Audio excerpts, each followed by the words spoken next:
بسم اللہ الرحمن الرحیم۔ جاہلوں کا طریقہ یہ ہے کہ جب ان کی دلیل مقابلے کے آگے نہیں چلتی تو وہ لڑنا شروع کر دیتے ہیں۔ اچھی عادت کی مالکہ، نیک اور پاک دامن عورت اگر فقیر کے گھر میں بھی ہو تو اسے بادشاہ بنا دیتی ہے۔ خاموشی بہتر ہے کہ کسی کو دل کی بات کہہ کر پھر اس کو کہا جائے کہ کسی کو نہ کہنا۔ اگر تم چاہتے ہو کہ تمہارا نام باقی رہے تو اپنی اولاد کو اچھے اخلاق سکھاؤ۔ اگر سوتے وقت نیند میں تمہیں جھٹکے لگتے ہیں تو سمجھ لینا تم پر ان تین میں سے کسی ایک کام کا اثر ہو سکتا ہے۔ ایک کالا جادو، دوسرا کوئی سایہ، تیسرا کسی چیز کے خوف میں مبتلا رہنا۔ سب سے زیادہ سخت گناہ وہ ہے جو اس کے کرنے والے کی نظر میں چھوٹا ہوتا ہے۔ میرے اچھے وقت نے دنیا کو بتایا کہ میں کیسا ہوں، اور میرے برے وقت نے مجھے بتایا کہ دنیا کیسی ہے۔ تو نیک ہو اور لوگ تجھے برا کہیں، یہ اس سے اچھا ہے کہ تو برا ہو اور لوگ تجھے نیک کہیں۔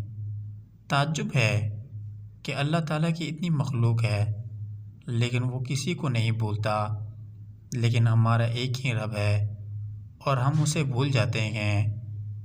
اقوال عقل مند لوگوں کے لیے ہوتے ہیں، نادانوں اور بیوقوفوں کو اس سے کوئی فائدہ نہیں ہوتا۔ صبر کا دامن ہاتھ سے نہ چھوڑو، ہر کام آسان ہونے سے پہلے مشکل ہوتا ہے۔ میرے پاس وقت نہیں ان لوگوں سے نفرت کرنے کا جو مجھ سے نفرت کرتے ہیں، کیونکہ میں مصروف رہتا ہوں ان لوگوں میں جو مجھ سے محبت کرتے ہیں۔ روئے زمین پر اکثریت میں ایسے لوگ ہیں جو دکھ، تکلیف، اذیت، دھوکہ تو انسانوں کو دیتے ہیں اور معافی اللہ سے مانگتے ہیں۔ اگر اپنے سر پر عزت کا تاج چاہتے ہو تو اپنے غرور کو پاؤں کے نیچے رکھا کرو۔ اپنی مشکلات سے چھٹکا پا کر خوشی حاصل نہیں ہوتی۔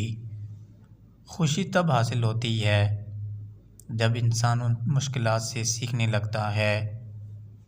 مسئلے خود حل نہیں ہوتے، کرنے پڑتے ہیں، اور اس کے دو طریقے ہیں، یا تو خود میں ہمت تلاش کرو یا زیادہ ہمت والے لوگوں کو تلاش کرو۔ چہروں سے لوگوں کو پہچاننا چھوڑ دیں، کیونکہ کوئی بھی اپنے اندر کی برائی سامنے نہیں لاتا۔ انسانوں کی سب سے بڑی بیماری جہالت نہیں بلکہ علم کا رد کرنا ہے۔ ماں کے بعد اگر کوئی ہستی آپ سے محبت کرتی ہے تو وہ صرف آپ کی بہن ہے۔ ان لوگوں سے بات نہ کریں جو آپ کا احترام نہیں کرتے۔ جب لوگ غصے میں ہوں تو ان کی بات غور سے سنیں، کیونکہ اصل حقیقت تب ہی سامنے آتی ہے۔ کسی چیز پر بہت زیادہ توجہ دینا آپ کی بربادی کا سبب بنتا ہے۔ مایوسی ایک دلدل ہے، آپ اس پر پہلا قدم رکھتے ہیں، دوسرا قدم آپ کو نہیں رکھنا پڑتا، کیونکہ دلدل کو ہمیشہ پہلے قدم کا انتظار ہوتا ہے۔ جب نیتوں سے پردہ اٹھ جائے، جتنی بھی مشکلات ہوں اسے چھپا کر رکھنے کا راز، ماضی میں کی گئی غلطیاں اور گناہوں کو اپنے بیوی بچوں سے چھپا کر رکھنے کا راز، جب تک کسی کام میں مکمل طور پر کامیاب نہ ہو جائیں اسے سب سے چھپا کر رکھنے کا راز۔ جو انسان اپنے خیالات کو اپنے منہ کی زبانی نہیں بول سکتا وہ ایک غلام ہے۔ کسی بھی صورتحال سے نکلنے کا بہترین حل اس صورتحال سے گزر کر ہی ممکن ہوتا ہے۔ کسی کے علم کا اندازہ اس کے عمل سے لگاؤ، اس کی باتوں سے نہیں۔ کوئی بھی مرد اس وقت تک مرد نہیں بن سکتا جب تک کہ وہ عورت کی عزت کرنا نہ سیکھ جائے۔